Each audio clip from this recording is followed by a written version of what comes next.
Hey there, I'm Sarah with WTI. I could spend my whole day outside cleaning my patio, so I always need to look for tools that are going to make quick work of the work I have to do.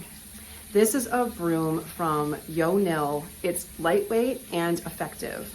The bristles aren't too stiff, so that would make them unyielding, but it's able to bend around my potted plants, get under things, and make quick work of any debris that I need to pick up.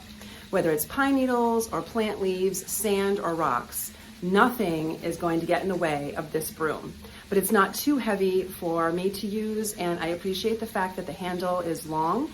It comes in sections, so you can make it as long or as short as you might need to, and it has a hook on the end of the handle so that you can hang it up when you want to put it away. It takes up very little space, and it's very lightweight. So if you're looking for a tool that's going to be effective when you're trying to clean your patio area, your garage, maybe even indoors or the sidewalk in front of your house, whatever the job is, this broom is going to make quick work of it, and you can get on with your life, which is important to me. I want to spend as little time as possible cleaning, so I need to have effective tools, and I've been very happy with this broom. It's exactly what I need it to be. It gets under things, it picks up everything that I try to tackle with it, and I'm able to put it away without it taking up a lot of space. So I'm really happy with it, and that is my point of view.